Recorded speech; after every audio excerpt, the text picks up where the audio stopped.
Hi hello வணக்கம். TR Bala டைரக்ஷன்ல முகேந்திரா, பவ்யா, இமான் அண்ணாச்சி, வடிவுக்கரசி, நெல்கள் ரவி, ராதா ரவி, பாலசரவணன் அப்படின்னு சொல்லிட்டு ஒரு சினிமா கேங்கே நடிச்சு வெளியான படம் தான் ஜிந்தா பெட். இந்த படத்தினோட ஸ்டோரி பத்தி பாக்கிறதுக்கு முன்னாடி நம்ம சேனலை சப்ஸ்கிரைப் பண்ணி வச்சுக்கோங்க. ஜிந்தா பெட் இந்த படத்தினோட ஸ்டோரி என்னன்னு பாத்தீங்கன்னா, கதைப்படி ஒரு தர்கா, அதுல ரெண்டு பெண்கள் உள்ள வருவாங்க. வந்த உடனே அந்த ஒரு பெண்ணுக்கு பேய் பிடிச்சிருக்கும். அந்த தர்காவில் இருக்கிற அந்த இவர் என்ன பண்ணுவாருன்னு பாத்தீங்கன்னா, அந்த பாய் அந்த பேயை ஒரு பெட்டியில அடைச்சு வச்சிருப்பாரு. அந்த பெட்டியில அடைச்சு வச்ச உடனே அடுத்தது என்ன ஆகுதுன்னு பாத்தீங்கன்னா, மலேசியா போயிடுறாங்க. மலேசியா போனா அங்கதான் நம்ம ஹீரோ முகேன் இருக்காரு. அவரு என்ன பண்ணாரு பாத்தீங்கன்னா, ஒரு ஹோட்டல்ல டிஜேவா பண்ணிட்டு இருப்பாரு. டிஜேனா அந்த சாங்ஸ் பாடிட்டு இந்த மாதிரி மியூசிக் போட்டுக்கிட்டு இருப்பாரு. இப்ப என்ன ஆகுதுன்னு பாத்தீங்கன்னா, அங்க கான்ட்ராக்ட் முடிஞ்சது. அதுக்கப்புறம் என்ன பாத்தீங்கன்னா, ஊருக்கு வராரு. ஊருக்கு வரும்போது குழந்தைங்க ஆசைப்பட்ட மாதிரி ஏதோ ஒரு பெட்டு வாங்கிட்டு வாங்க அப்படின்னு சொல்லி குழந்தைங்க ஆசைப்படுவாங்க. இவர் என்ன பண்ணுவாருன்னு பாத்தீங்கன்னா, ஒரு மியூசியத்துல போய், மியூசியம் மாதிரி ஒரு இடத்துல போய் ஒரு பெட்டு ஒண்ணு வேணும் அப்படின்னு சொல்லிட்டு பாத்துட்டு இருக்கும்போது அப்பதான் ஒரு பெட்டி ஒண்ணு கிடைக்குது. அந்த பெட்டிக்குள்ள, அந்த பெட்டி என்னன்னு பாத்தீங்கன்னா அத ஜின், அதுக்குள்ள ஒரு மிருகம் இருக்கு. அது ஒரு பேயின்னு சொல்லப்படுது. அந்த பெட்டி என்ன பண்ணுவாருன்னு பாத்தீங்கன்னா, காசு கொடுத்து வாங்கிட்டு வந்துருவாரு வீட்டுக்கு. வாங்கிட்டு வந்துட்டு அதுக்கு சாப்பாடு நைட்டு 12 மணிக்கு மேலதான் வைக்கணும். அது மேல தண்ணி படக்கூடாது. அதை யாரும் திறந்து பார்க்க கூடாது அப்படின்னு சொல்லிட்டு 3 கண்டிஷன் சொல்லிட்டு வைக்கிறாரு. வச்ச உடனே இவருக்கு சில நல்லதும் நடக்குது, சிலது கெட்டதும் நடக்குது. அவங்க அப்பா அம்மாவா வரக்கூடியவங்க யாருன்னு பாத்தீங்கன்னா, அவங்க அப்பாவா இந்த படத்துல இமான் அண்ணாச்சி நடிச்சிருப்பாரு. அவங்க பாட்டியா வரக்கூடிய யாருன்னு பாத்தீங்கன்னா வடிவுக்கரசி அம்மா நடிச்சிருப்பாங்க. அடுத்து பாத்தீங்கன்னா வினோதினி அவங்க அக்காவா நடிச்சிருப்பாங்க. அது போல இந்த படத்துல பாலசரவன் அவங்க ஃப்ரெண்டா நடிச்சிருப்பாரு முகேனுக்கு. இந்த படத்துல இப்படிதான் பேக்கேஜ். இவங்க என்ன பண்ணுவாங்கன்னு பாத்தீங்கன்னா, அடுத்தது அந்த பெட்டி யாருமே விரும்ப மாட்டாங்க. வீட்டுல இருக்கிற யாருமே அதை வேண்டாம், இது வேண்டாம், இது வந்ததுல இருந்து நம்மளுக்கு நெகட்டிவா நடக்குது அப்படின்னு சொல்லுவாங்க. அது போல ஹீரோ என்ன பண்ணுவாருன்னு பாத்தீங்கன்னா, அந்த பெட்டி வாங்கி வந்ததுல இருந்து ஹீரோயினி சந்திப்பாரு. அதுக்கப்புறம் ஹீரோயினி லவ் பண்ணுவாரு. ஹீரோயினி இவரு லவ் பண்ண ஆரம்பிச்சிடும். லவ் பண்ணோன்னு அதாவது ஹீரோயினிக்கு அப்பா அம்மா யாரும் இருக்க மாட்டாங்க. அதனால அவங்க ஒரு நர்ஸா இருப்பாங்க ஒரு இடத்துல, ஒரு ஹாஸ்பிட்டல்ல. இப்ப என்ன ஆகுதுன்னு பாத்தீங்கன்னா, ரெண்டு பேரும் லவ் பண்ணிட்டு இருப்பாங்க. லவ் பண்ணா ஒரு கல்யாணத்துக்கு அரேஞ்ச் பண்ணிடுவாங்க. பண்ணினதுக்கு அப்புறம் இவங்க மேரேஜும் முடிஞ்சிருது.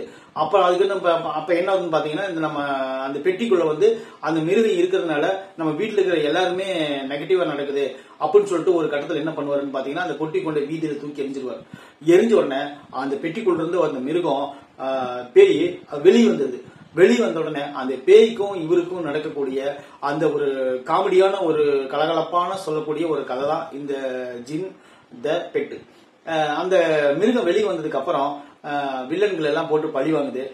வில்லன்கள் என்ன, இந்த கதை இதோட முடிஞ்சு போயிருச்சுன்னா ஒரு ஷார்ட் பிலிம் கூட இந்த கதை ஆகாது இல்லையா? அதனால அவங்க என்ன பண்ணிக்கிறாங்க பாத்தீங்கன்னா, வேற ஒரு பக்கத்துல கதை எடுத்திருக்காங்க. அதாவது ஒரு மில்லியனர், அந்த மில்லியனர் சாவுக்கு வாரிசே இல்லாத ஒரு ஆளு. அவங்க சாவுக்கு காரணமான ஒரு கூட இருக்கிற மேனேஜர். அவர் அந்த மில்லியனரை கொண்டுட்டு அதுல இருக்கிற அவருடைய சொத்தெல்லாம் அபகரிக்கணும். மில்லியனருக்கு முதல் மனைவி செத்துருவாங்க, குழந்தைங்க இருக்காது. அதனால ரெண்டாவது மனைவி கட்டி அவங்களுக்கு ஒரு பொண்ணு இருக்கும். இந்த கதையை குழப்பி எப்படியா ஒண்ணு கதையை ஃபுல் பண்ணி, அதாவது கலகலப்பா ஒரு 2.5 மணி நேரம் கொடுக்கணும் அப்படின்னு முடிவு எடுத்துட்டாங்க. அதுக்கப்புறம் பேய் படமா இருந்தா என்ன, பூதம் படமா இருந்தா என்ன அப்படின்னு ஒரு முடிவு எடுத்துட்டு இவங்க என்ன பண்றாங்கன்னு பாத்தீங்கன்னா, கதைக்கு முக்கியத்துவம் எதுவுமே கொடுக்கல. கதைக்கு இது போலதான் சொன்னதான் கதை.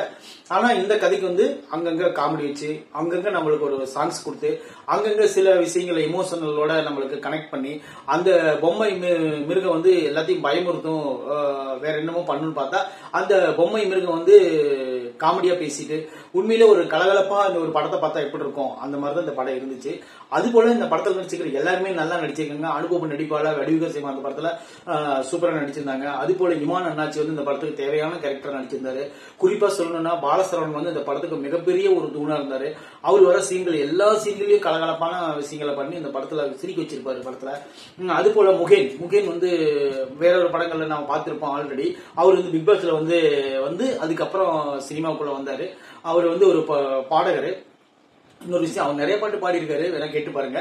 அது போல இந்த படத்துல முகேனுடைய கேரக்டர் உண்மையிலே சூப்பரா வடிவமைச்சிருந்தாங்க. அவருக்கு என்ன கதை வருமோ, அவருக்கு என்ன தேவையோ அதை கரெக்டா கொடுத்திருக்காங்க இந்த படத்துல. அப்படிதான் நாம சொல்லணும்.